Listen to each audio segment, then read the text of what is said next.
We have lots to discuss in today's video, including the latest trade talk around the NHL. We're almost near the end of the four-nation break, not too far away from the NHL trade deadline, and today we're looking at the latest rumors around teams like the Winnipeg Jets, the Vancouver Canucks, around the New York Islanders, the Los Angeles Kings, Vegas Golden Knights, Buffalo Sabres, and Seth Jones of the Blackhawks. He's been made publicly aware now that Jones and the Blackhawks are discussing a trade for the veteran defenseman. Might be tricky, but he's definitely interested in moving on. Plus, some more big updates from the four-nation face-off tournament, including some updates on the USA roster. They're going to be allowed reinforcements. It sounds like the Boston Bruins are pretty upset with how Charlie McAvoy's injury has been handled. We'll get into a lot more details on that front as well. And big news out of Montreal regarding David Reinbacher, and Kevin Weeks has big updates on expansion and another different city not previously discussed that is interesting getting an NHL club. We'll get into all that coming up next. So welcome back to another video here at Top Shelf Hockey. As I mentioned, we have lots to discuss here in today's video. Let's get started first with all the updates from the four-nation face-off tournament. Of course, today is Wednesday. Tomorrow night, Thursday, is the championship game between Team Canada and Team USA to determine the champion for the four-nation face-off tournament. Like we said before, this is going to be likely a one-and-done tournament, seeing that we're going to be getting back to regular participation in the Olympics, followed by World Cups.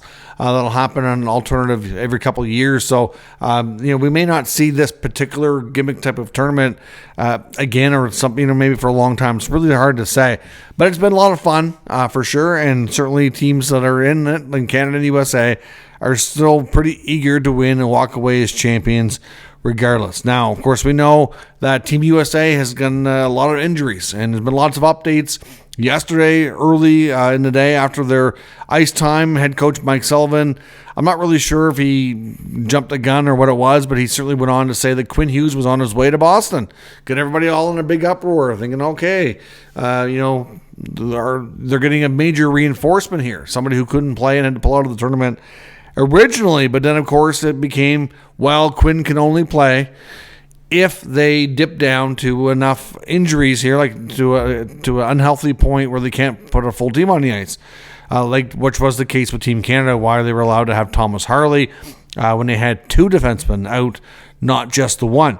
So Quinn Hughes was waiting around to see if, he just got back to Vancouver the day before. He doesn't really want to fly all the way across the continent to Boston if he's not going to play.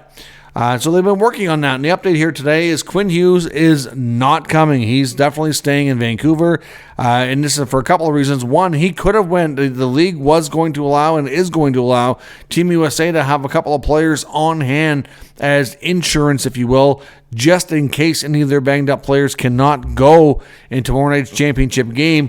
But Quinn Hughes has not been medically cleared to play himself, which surprises me that he was even... There was so much talk around him. You think they would have wanted him to be cleared before it even became a discussion point, but it wasn't.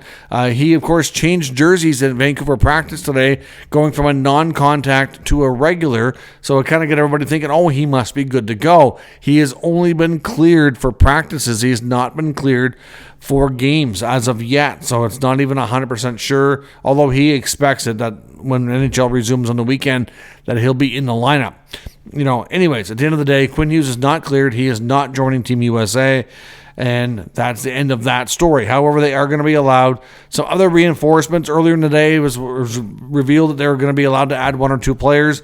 They are bringing in Tage Thompson of the Buffalo Sabres and Brett Pesce of the New Jersey Devils, one forward, one defenseman, just as extra insurance reinforcements. They've got a number of guys that are battling injuries. They've got guys that are apparently a little bit under the weather, and they will be able to play if they fall under the 6 defensemen or 12 forwards. So we'll see. Matthew Tkachuk, Austin Matthews, both who had been dealing with an injury, were on practice today and appeared to be fine to play. I'm not sure they're 100%, but they're able to play. Brady Tkachuk, however, was not at practice. Now, Matthew spoke to the media afterwards, and he said that Brady was saving everything he had for the game. I just hope for his sake that he's not going to jeopardize his NHL season, but I understand the desire to play at all costs when your gold medal's on the line for your country, but we'll see what happens on that front. But he was not on the ice today. I would imagine there'll be a morning skate maybe we'll see something tomorrow. Now, of course, we know Charlie McAvoy, who's getting big headlines here today as well, is not going to play in tomorrow night's game. That's been confirmed since yesterday. Now, the Bruins put out a big statement yesterday, and it's kind of gotten a lot of people talking, and it's kind of generated a lot of a buzz here that the Bruins clearly don't seem to be too thrilled with how the McAvoy injury has been handled. So, Elliot Friedman on the Real Kipper and Bourne show on Sportsnet earlier was kind of going through what he knew about the situation. So, essentially, what we learned, because we didn't know, all we knew is McAvoy was hurt. After the Canada game, he was going to sit out the game against the Swedes in order to rest up and have a better chance to play in the championship game. That's all we knew at that time. We now know, and people have found a clip and it's been shared through social media, that he was injured in the first game against Finland. Montreal Canadian forward Yoel Armia cross-checked him from behind, and he went hard, went down and went into the post shoulder first. So we now know his injury is an AC joint injury. So now the whole question around the infection and how all that came to be is not 100% clear, but I mean, based on what they had to say, it sounds like the information given to McAvoy might not have been, I guess, great upon initial injury. Obviously, he played against Canada with a significant injury.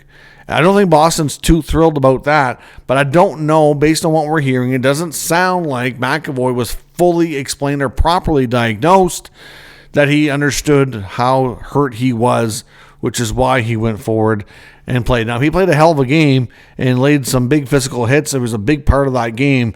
It probably made the injury worse, no doubt, but didn't know how bad it was. Now, the infection part is what ended up landing him in the hospital.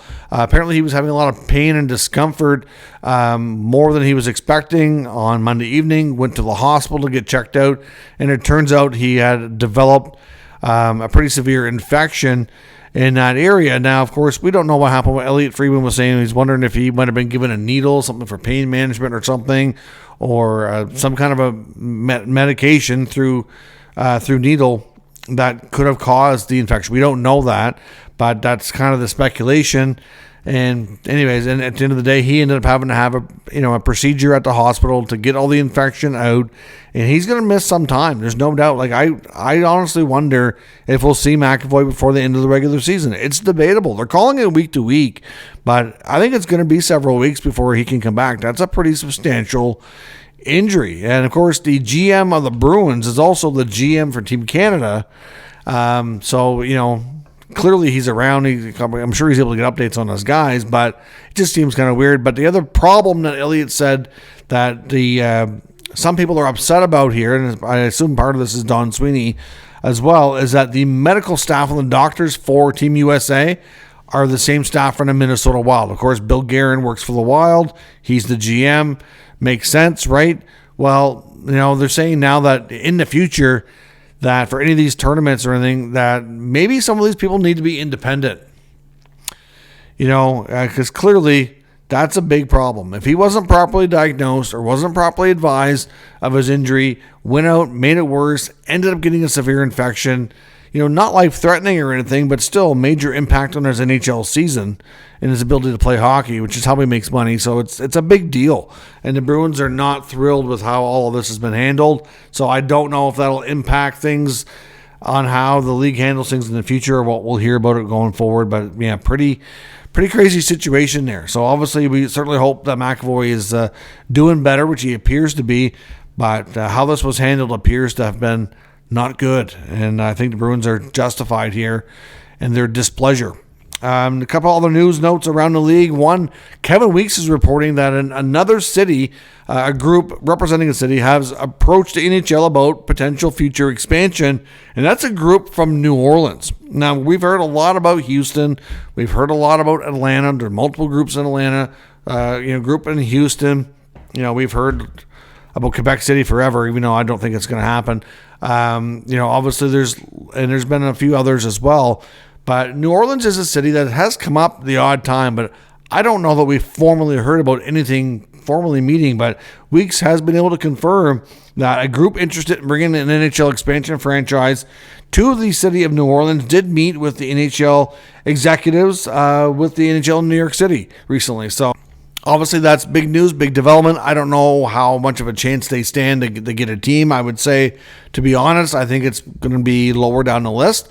I think Houston and Atlanta are probably the cities that make the most sense. But again, the NHL has not formally announced opening of expansion, but we do expect that to happen here in the not too distant future. So interesting location there nonetheless. Big news: the Montreal Canadiens, one of their top prospects, David Reinbacher, finally able to resume playing. He's been officially assigned to the American Hockey League's Laval Rocket, which is good. Obviously, Reinbacher has missed a lot of time with injury, and obviously we want to see some big developments out of him. He was drafted very highly, and really, I think there's already been a lot of discussions around him for him to not be considered a bust, what needs to happen. And I think he needs to be a solid, everyday, right shot, top four defenseman. Ideally, somebody who can play in pretty well all situations, I think. But that's just my take on Reinbacher. But the good news is he's able to resume playing and can start working more on his development. Now, on the rumor front of today's video, a lot of different stuff is kind of in the works here. As we know, there's tons of rumors around the league. Not everything's going to happen, but there's lots of chatter. Teams are trying to weigh making moves here ahead of the deadline. I'm surprised we haven't seen a more significant trade during this break. And I suspect that we'll probably see a little bit more activity here in the coming days. A lot of teams don't like to wait until the very, very deadline. And so we'll see what happens. But Jeff Merrick on his program was talking about how the Vegas Golden Knights, so this wasn't necessarily linked to any specific players, but Vegas has been heavily scouting Buffalo. Now, we know Buffalo's got a number of players that they might have available or willing to trade. We talked about Bo Byram, Dylan Cousins, Alex Tuch, and of course Alex Tuch used to play for Vegas, so they know him very well. Although we've heard recently that Tuch is pretty close to an untouchable. Obviously, Tuch went to Buffalo in the Eichel deal. He's from that area as well, so it was a bit of a homecoming. Somebody who's happy to be in Buffalo and looking to make things better there. So I don't know that the Sabres really want to move him, but he's an interesting player with a good cap hit. So teams are going to inquire, no doubt, especially when they're not doing so well. But a number of players, like I said, from the Sabres are out there and available. Vegas, we know, is looking to make something big happen before the deadline, like they always are. And they've been scouting the Sabres heavily. So I'll be curious to see if those two teams do come together on any kind of a trade. But that's all we have on that front right now. We were able to get confirmation today through reports that Seth Jones has indeed talked to the Chicago Blackhawks and expressed his desire to be traded and to get an opportunity to win before his career is over. Obviously, he expressed the fact of all the losing and the rebuilding is not really lining up with what he wants to do in his career. He's getting older, would like to have a shot at winning. So he's talked to the Blackhawks about some trade possibilities. I wouldn't call it a demand for a trade, but he's been open with them with the fact that he would prefer it. They seem to be willing to work with him, and they're working together to try to see what they can sort out and figure out on a deal. So I think it's fair to say that Seth Jones would like to be traded. Seth Jones wants out of Chicago, but he's not being too persistent and demanding. He understands that his contract is going to make things complicated, and it might take a while to figure out a fit for him and that can deal with the contract. Obviously, he doesn't want to go to another rebuilding team. Obviously, he has some control here because of the protection in his contract, and he will have a say in this. And, well, he wants to go to a team that's more of a contender. Now, I know contract-wise it would be very, very complicated, but I said before, I wondered about him in Edmonton, given Stan Bowman being there now. Bowman was the one who brought him to Chicago, signed him to that contract. Of course, he's in year 3 of an 8-year deal, $9.5 million. So that's obviously still 5 years remaining. It's a lot of money. If Chicago, I don't know that they would want to do it because of how many years that are left on it. But if they would eat 50%, I think he'd be a great defenseman with a contract, over I guess be about $4.75.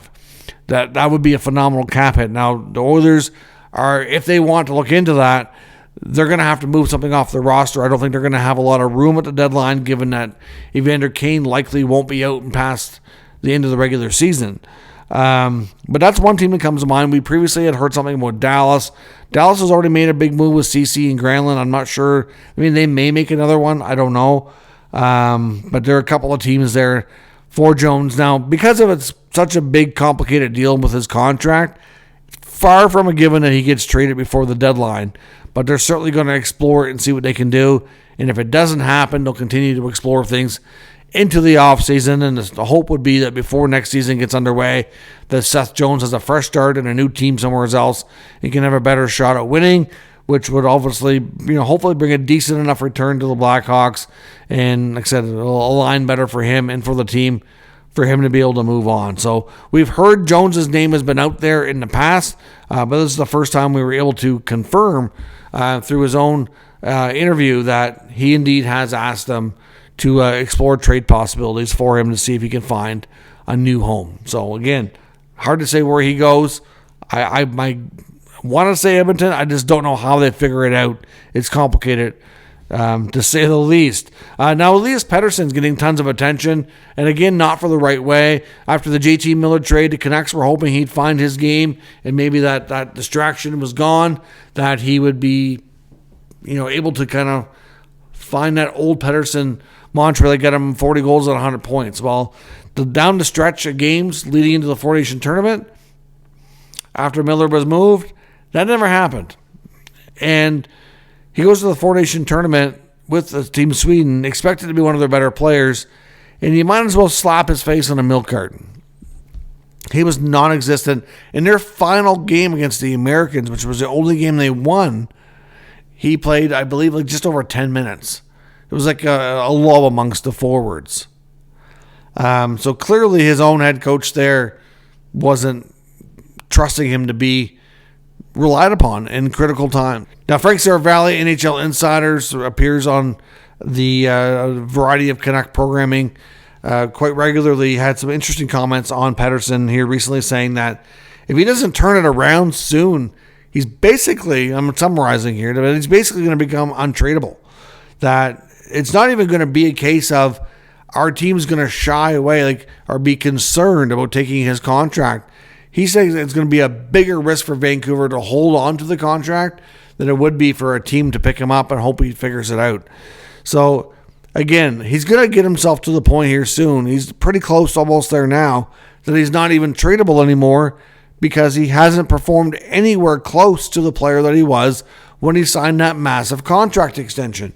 A lot of people still think it's largely between the ears, but he needs to get things figured out here in the worst way. We've heard the odd excuse about the tendonitis in the knee, but I'm like, really? If he has tendonitis in his knee, why would he have gone to Four Nations? He should have said, no, I have an injury that I need to have some time to rest on and recover, so I'm better for the Canucks, and not go.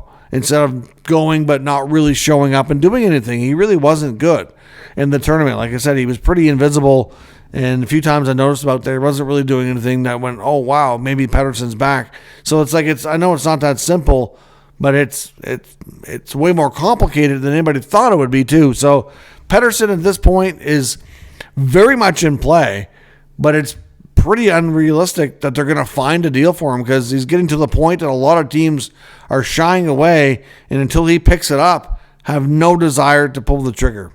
So at this point, Pettersson's not untradeable, but he's pretty darn close. In Winnipeg, a couple of things we might see there. One, they probably want to try to add a multiple fronts on the back end and up front. One depth defenseman they've been linked to is Anaheim Duck D-man Brian Dumoulin. Of course, adding an extra experienced D-man like him would be a wise move. He doesn't come at a very expensive price, so it should be kind of makes sense. Another name, according to, because Craig Button on a recent podcast as well was asked, if you're Winnipeg, who is the ideal trade deadline acquisition? And he says the Predators centerman Ryan O'Reilly. And to be honest, I have to agree. I think O'Reilly would be a phenomenal fit with Winnipeg. We know that they want a middle six, preferably a 2C, somebody who can play in all situations, and O'Reilly exactly is that. Now, it's not a given that he gets traded. Nashville does not have to move him. I know he may stay in Nashville and be a part of their revamped team next year. They're bound to go through a bunch of changes, clearly, because what they had going on wasn't working and is near the bottom of the league this year. But O'Reilly's still a very good, very productive player. and could make a big difference for a team looking to add that type of player. Really, Winnipeg has had such a strong regular season. To me, I would really like to see them make a big move, bold move like that for an all-in type of trade. And O'Reilly, to me, would make a ton of sense. But again, that's just Craig Button's opinion. Not a given. We know that. I think most people in Nashville are available to some extent. There's very few untouchables. But I think it would take a huge haul for them to move O'Reilly because they do like him. And I do think they still see him as being part of the team's future and being other areas that they probably tinker around. But, if they get too tempted by a big trade offer, they may not have a choice. But, at the end of the day, Winnipeg might be a great destination for him. And lastly, I want to touch on the New York Islanders. Of course, we've heard a lot about Nelson and Palmieri. Palmieri, for the most part, from the reports I've covered, largely linked to New Jersey, where he played before, very close to where he is now. In many ways, he is what the Devils are reportedly looking for, to add a depth middle to 6, top 9 type of forward. But another team that's reportedly showing a lot of interest in Palmieri and could be a landing spot for him is the Los Angeles Kings. There's no doubt the Kings definitely would want to add that type of experience, top 9 secondary scoring kind of player, which is exactly what Palmieri is. Good complementary piece. Again, the Islanders are, in my opinion, needing to move a few guys like Palmieri, like Brock Nelson. Clearly, there's some value there. And we'll see what happens. But I know Palmieri, I still think, to me, I see him as a Devil. I think from a family perspective, it would work extremely well, considering you don't really even need to worry much about moving, relocating, since it's so close to where he already is at. So, that would be such an easy move for him. But LA does reportedly have a lot of interest. So we'll have to monitor that situation. So let me know your thoughts on all of today's news and rumors down in the comments. We'll discuss further. If you're new to the channel, of course, make sure you subscribe and stick around. We'll keep you up to date with all the news, rumors, and analysis of all 32 NHL teams. Thanks for watching. I'll catch you next time.